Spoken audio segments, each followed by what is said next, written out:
Selamat datang ya, di channel Arya Satya. Video ini sebuah alur cerita novel audio, yang berjudul Si Iblis Kecil Wu Chen. Ikuti aja ceritanya, semoga terhibur.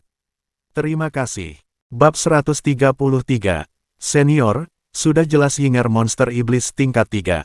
Bagaimana mungkin dia seorang naga sejati? Wu Chen menanggapi pernyataan Long Sui dengan raut tidak percaya. Sudah kukatakan kalau itu baru dugaan. Dia memiliki ciri yang sama denganku. Yang berbeda hanya pada kultivasi monsternya. Lagi pula mana ada monster iblis berusia 5 tahun berada di tingkatan itu. Dia baru di tingkat 3 1 tahun yang lalu senior. Wei juga tidak mengerti dengan keadaan putrinya. Dia membesarkannya dengan cara yang sama seperti manusia. Memberinya makanan dari buah-buahan dan juga hasil dari tangkapan binatang buruan. Sesekali membawakan makanan saat ia pergi keluar mencari sekte untuk dimangsa oleh monster peliharaannya. Bagian mana yang kalian tidak mengerti? Ini masih dugaan? Anak itu yang pertama dari jenisnya, entah dia iblis rubah atau manusia naga, apa kalian tahu? Wei menggeleng, dari luar Ying Ying terlihat normal seperti manusia. Hanya rambutnya saja yang berbeda, seluruhnya berwarna putih. Karena memang dia juga memiliki kekuatan elemen es, sama seperti ayahnya. Apa dia juga memiliki inti es, seperti monster iblis? Selain kau, seluruh inti elemen akan menyatu ke dalam kristal roh. Long Su menunjuk dada Wu Chen, karena memang inti api miliknya tidak menyatu, atau mungkin belum menyatu dengan kristal.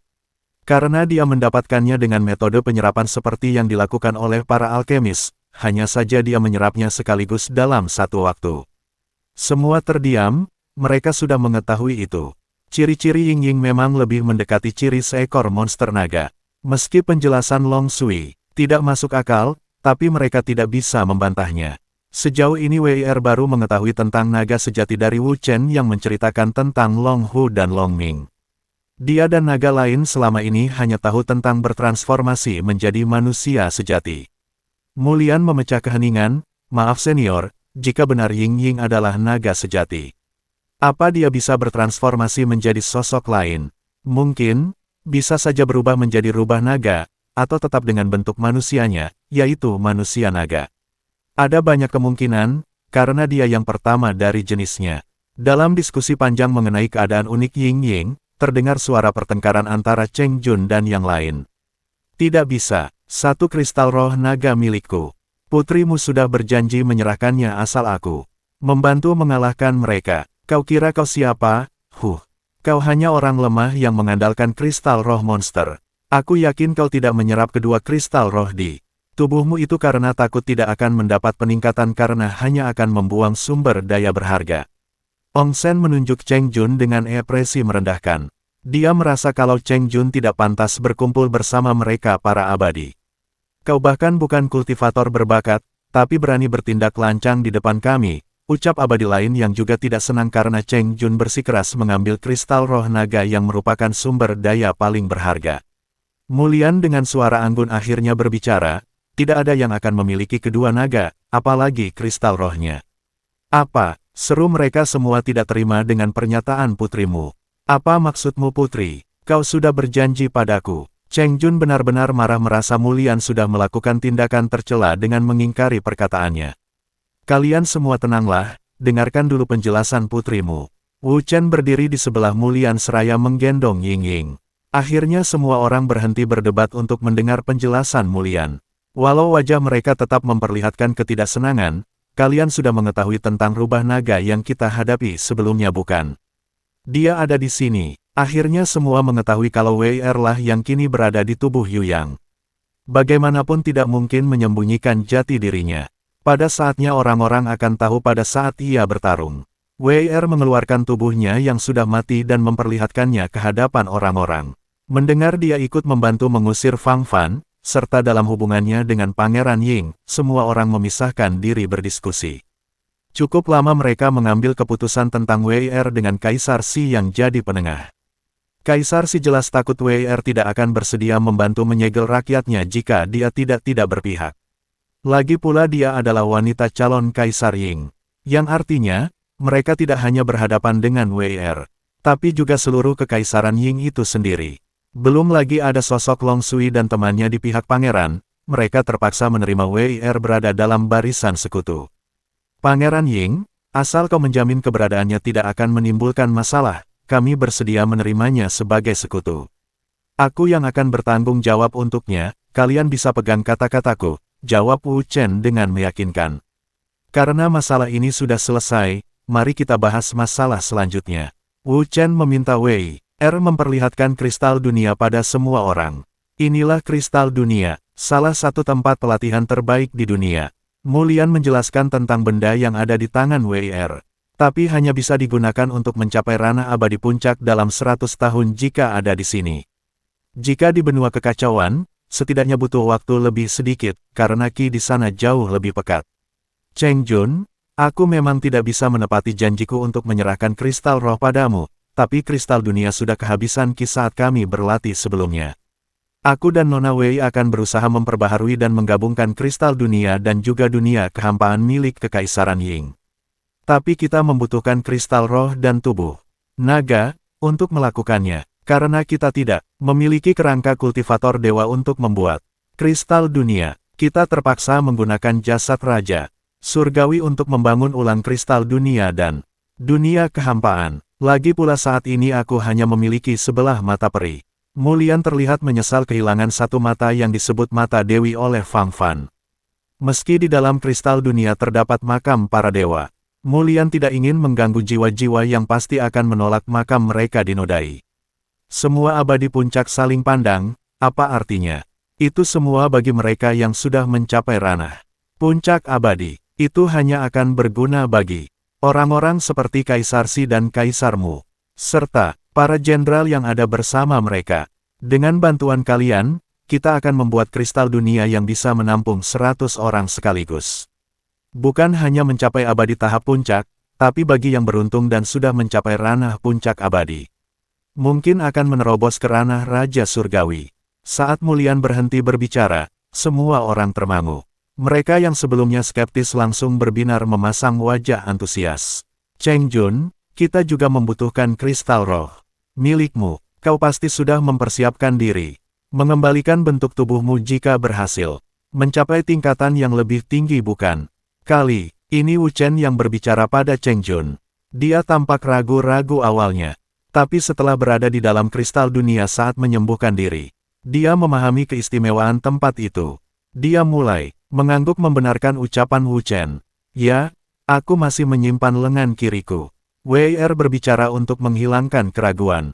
Cheng Jun sepenuhnya, tubuhku juga akan dimanfaatkan untuk membentuk ulang kristal dunia. Begitu juga dengan tubuh keranaga yang sudah dimanfaatkan menjadi berbagai senjata di Kekaisaran Ying, semua akan dikumpulkan.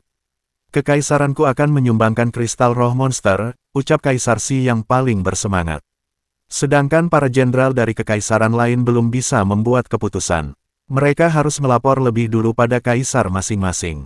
Kekaisaranmu tentu saja Putri Mulian yang membuat keputusan. Ayahnya tidak mungkin menolak keputusan yang dia ambil, karena itu akan menguntungkan bagi mereka. Tentu saja karena dua kristal pelatihan milik Wu Chen dan wanitanya.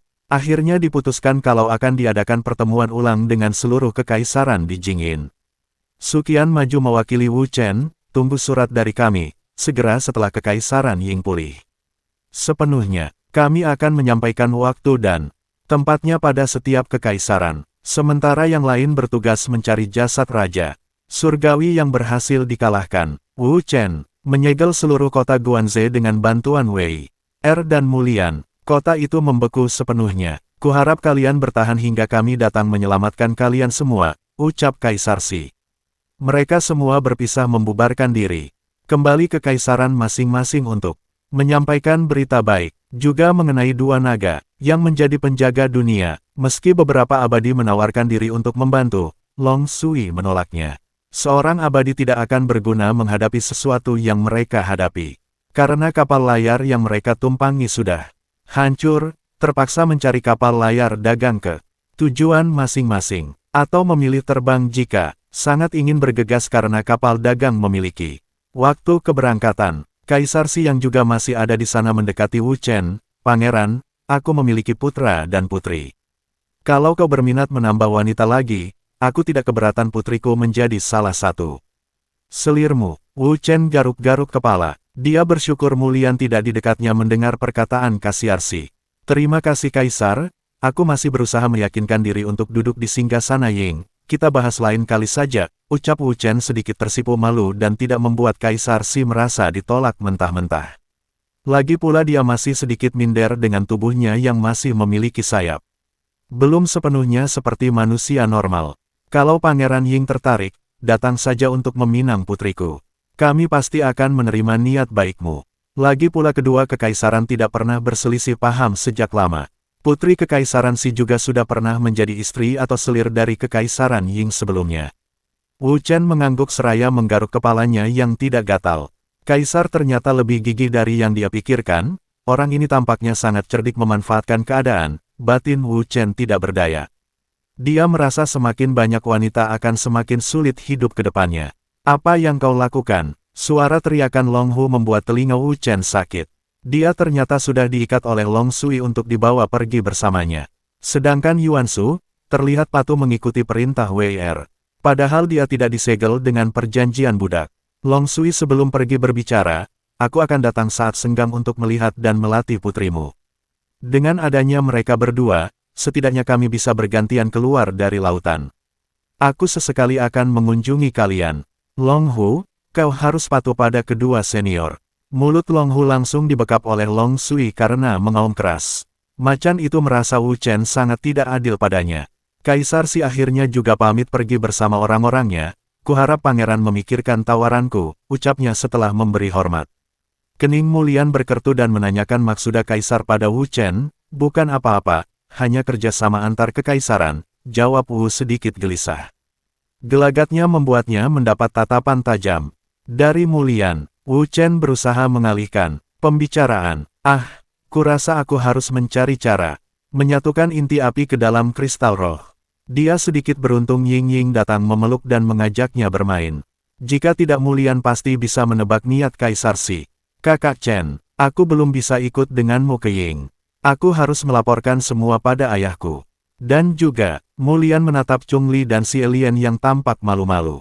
Sebaiknya kalian saja yang menyampaikannya, ucap putrimu pada mereka berdua.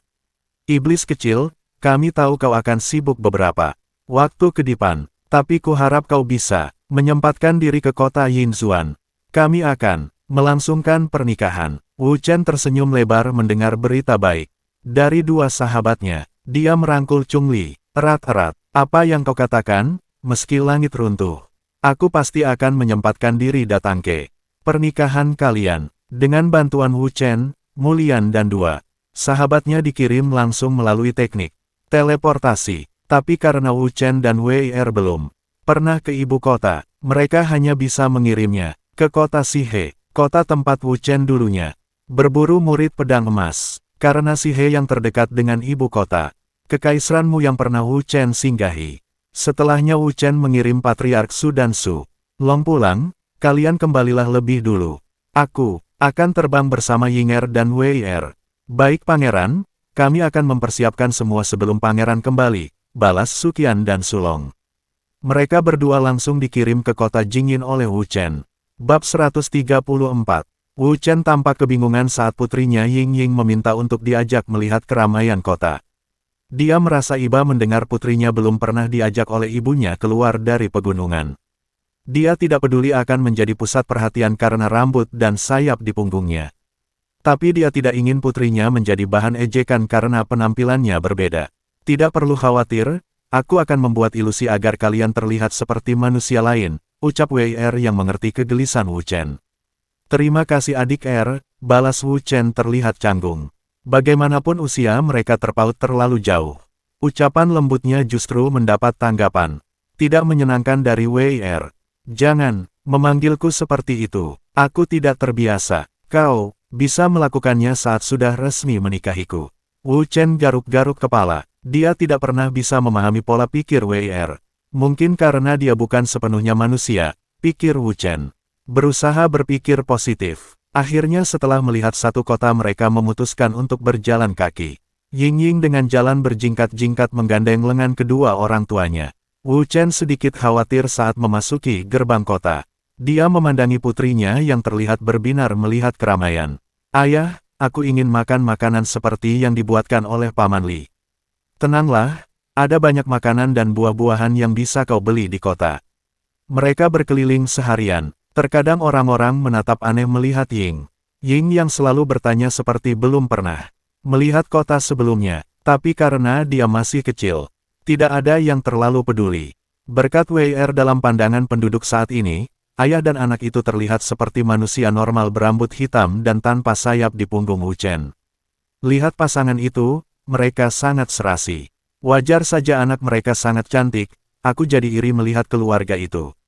Bisik-bisik orang-orang melihat Wu Chen melintas. Orang-orang kadang tertawa bahagia melihat mulut Ying penuh dengan makanan. Ia tidak berhenti mengunyah. Setiap mencium bau makanan, dia akan berlari mengejarnya. Padahal tempat penjual makanan yang dia hidup cukup jauh. Setelah seharian berkeliling, tidak ada tanda-tanda Ying kelelahan. Tapi setelah dibujuk oleh ayahnya dia bersedia keluar dari kota. Wu Chen membeli banyak makanan dan pakaian di artefak penyimpanannya. Berkat itu Ying bersedia meninggalkan kota. Baru saja keluar dari gerbang, 5 orang terlihat mengintai mereka bertiga. Hingga sudah cukup jauh dari kota salah seorang dari pengintai menyambar tubuh Ying dan menyanderanya. Bukannya Wu Chen dan WR tidak menyadari pergerakan perampok, tapi Wu Chen hanya ingin putrinya tahu seperti apa dunia sebenarnya. Walau Ying masih berusia 6 tahun, Wu Chen tampak tidak terlalu khawatir, karena putrinya memang tidak seperti anak-anak lain. Sebaiknya kau tidak turun tangan. Wu Chen memperingatkan WR yang terlihat sudah naik darah. Manusia-manusia seperti ini sebaiknya mati saja, balas WR tidak senang dengan cara Wu Chen. Kenapa kau menjadi sangat lembek, padahal mereka menyandera darah dagingmu? Aku berusaha untuk berubah, tidak akan bersikap impulsif seperti sebelumnya. Meski berkata demikian, Wu Chen tetap tidak bisa menyembunyikan emosinya. Walau perampok-perampok ini sangat lemah, seluruh tubuhnya menggigil menatap 5 perampok dengan tatapan mematikan. Emosinya sudah mencapai ubun-ubun walau dia berusaha menekannya dengan keras. Kalian siapa? Ying yang tidak mengerti sedang disandera menatap bingung orang-orang yang sedang tertawa dan meletakkan kampak di lehernya. Entah kalian sangat percaya diri atau memang orang kaya bodoh yang berjalan tanpa pengawalan, serahkan seluruh harta kalian atau anak ini akan, perampok yang berdiri di sebelah Ying membuat tanda menggorok leher. Wu Chen menghela napas panjang, Yinger, ada 2 tipe manusia. Orang baik dan orang jahat akan menyakiti dan membuat kerugian pada orang lain, bukan contoh baik untuk ditiru. Saat melihat kejahatan, kita tidak boleh diam saja. Mereka seperti parasit yang akan bertambah banyak jika orang-orang baik diam tidak melakukan apapun. Hahaha, kalian dengar, kita sedang menjadi pelatihan karakter dan pendidikan untuk anak ini. Hahaha, para perampok justru tertawa geli mendengar Wu Chen mendidik putrinya. Salah seorang dari mereka membungkuk, gadis kecil, kami adalah orang jahat yang akan menyakiti kedua orang tuamu, hahaha. Perampok lain juga memberi nasihat pada Ying. Ying, kau harus memukul orang jahat dan memberinya pelajaran, ucapnya seraya memukulkan tinju ke pipinya sendiri. Kalau begitu aku harus memukul paman semua, balas Ying dengan wajah polos dan terlihat gembira. Nah, ayo pukul paman. 2. Perampok yang meminta untuk dipukul langsung terjengkang terkena tinju kecil Ying. 3. Tainnya terperangan menat teman mereka yang seorang pemurnian Qi diterbangkan oleh satu pukulan seorang anak kecil. Hori, Ying bersorak gembira melihat perampok terjengkang. Perampok yang memegang kapak yang baru sadar dari keterkejutan langsung mengarahkan kapak ke kepala bocah yang dia sandera. Wus, kemana dia? Perampok mulai panik karena sabetan kapaknya hanya menebas kekosongan. Aku di sini. 3 perampok langsung berbalik, mereka terkejut karena rambut Ying sudah berubah menjadi putih, bola matanya juga berubah biru dari sebelumnya berwarna hitam. Iblis, seru mereka yang langsung menjauh hendak melarikan diri. Tapi baru beberapa langkah, mereka terjatuh. Karena kaki mereka sudah diselimuti oleh es. Perampok mulai panik saat sekujur tubuh mereka terasa dingin, tapi wajah mereka terasa panas saat jari-jari kecil Ying mencakar wajah mereka. Bergantian, ampun, 4 perampok tidak berdaya setelah tubuh mereka terbalut es, hanya menyisakan kepala saja yang bebas dari balutan rasa dingin. Sudah cukup nak, Wu Chen menangkap tangan putrinya yang masih mencakar wajah perampok yang tadi dia pukul. Wajah perampok benar-benar terlihat buruk dengan darah mengalir di bekas cakaran Ying Ying. Mungkin keluarga sendiri tidak akan mengenali saat melihat wajah-wajah mereka. Wajah para perampok semakin buruk karena semakin takut saat melihat sosok manusia memiliki sayap. Kau adalah Pangeran Ying. Wu Chen terkejut mereka ternyata mengenali dirinya. Ternyata berita tentang Pangeran Ying Chen sudah tersiar ke seluruh dunia. Ampuni kami tidak akan merampok lagi. Titik petik 2. Perampok yang tubuhnya tidak dibungkus es. Bersujud ketakutan. Tubuhnya menggigil, tentu saja. Dia sudah mendengar kalau calon Kaisar Ying mengalahkan naga, bahkan seorang puncak abadi, tidak akan menang jika sendirian melawan naga. Enyah dari sini, pegang kata-kata kalian. Wu Chen menjentikkan jari hingga seberkas api bening terbang dan membuat tanda bakar di tubuh perampok. Aku akan tahu jika kalian berbuat kejahatan. Kami tidak akan melakukannya lagi, kami tidak berani. Setelah jauh dari perampok, Wei Er berbicara dengan kesal, kenapa kau lepaskan mereka? Mereka layak dibinasakan. Saat mereka tahu jika tanda itu hanya gertakan semata, mereka pasti akan melakukan kejahatan lagi. Wu Chen yang sudah bertekad untuk berubah demi putrinya tidak menghiraukan ucapan Wei Er, mereka berdua bahkan tidak saling bicara hingga sudah jauh meninggalkan kota. Hingga Wei Er berniat pergi sementara waktu, aku merasakan ada monster iblis jauh dari tempat ini, aku ingin melihat lebih jelas. Belum sempat Wu Chen menghentikan niatnya, Wei Er sudah pergi cukup jauh. Monster iblis, aku tidak merasakan aura apapun, batin Wu Chen menatap kepergian Wei Er, akhirnya ia memutuskan untuk mengajak Ying Ying untuk bermain sembari menunggu Wei Er kembali. Aku ingin memiliki sayap seperti ayah, supaya aku bisa terbang bebas seperti semua orang. Wu Chen tersenyum mendengar ucapan putrinya itu, tidak semua orang bisa terbang Ying Er, ucap Wei Er yang kemudian dengan pelan menjelaskan tingkatan kultivasi manusia. Tapi anehnya Ying Er yang masih kecil ternyata menangkap dengan cukup baik. Walau terkadang Wu Chen kebingungan menjelaskan banyak hal yang ditanyakan oleh putrinya. Dengar, jangan pernah menganggap dirimu paling kuat. Selalu ada orang yang lebih dari orang lain. Bahkan jika sudah berada di puncak sekalipun. Dunia selalu memiliki keseimbangan, hanya karena melihat tidak ada yang lebih kuat darimu, bukan berarti tidak ada orang yang mampu menandingimu. Wu Chen mengusap rambut Ying Ying, dia tidak berharap anaknya akan mengerti dengan apa yang dia katakan. Suatu hari dia pasti akan mengulangi apa saja yang baru dia ajarkan. Berarti ada yang lebih kuat dari ayah dan ibu. Wu Chen cukup terkejut dengan jawaban yang dia dengar. Ternyata Ying Ying lebih dewasa dari yang terlihat. Aku harus berhati-hati, jangan sampai Ying Er mendapat wawasan yang tidak baik, batin Wu Chen. Mulai merasakan tanggung jawab besar untuk mendidik putrinya dengan benar. Pengalaman pahit seumur hidupan membuat dia mengerti bagaimana sempitnya dunia oleh orang-orang jahat yang selalu mencolok dibandingkan orang-orang yang baik. Mereka jauh lebih terlihat dibandingkan sosok-sosok baik hati. Itu terjadi karena orang-orang baik lebih sering acuh dan tidak peduli pada keadaan sekitar. Mereka terlalu nyaman dengan keadaan sendiri, sehingga tidak ingin membuat masalah dengan membantu orang lain. Pada dasarnya mereka tidak mau merepotkan diri jika bukan diri sendiri yang menjadi korban. Saat mendapat masalah, mereka baru akan heboh karena orang lain juga tidak ambil peduli. Mengecam dunia karena merasa tidak diperlakukan dengan adil. Padahal kejahatan dan keburukan mekar karena mereka membiarkannya berkembang, bahkan tidak jarang juga ikut menertawakan kesulitan orang lain. Bagi Wu Chen sendiri, kejahatan seperti penyakit menular, jika tidak diobati akan terus menjakiti orang di sekitarnya, lalu menjadi kebal karena lingkungannya sudah terbiasa dengan penyakit itu. Beginilah hidup di dunia yang mana kekuatan adalah segalanya, batin Wu Chen. Dia merasa bersyukur dibesarkan oleh Nenek Ning. Namun juga menyesali pernah hidup dalam kubangan lumpur berdarah karena dendam pada orang lain. Nak, aku tidak akan membiarkanmu hidup seperti ayah, gumam Wu Chen dengan senyum tipis melihat putrinya sedang bermain mengejar kupu-kupu. Terima kasih, dan nantikan bab berikutnya esok hari. Salam bahagia dan selamat beraktivitas.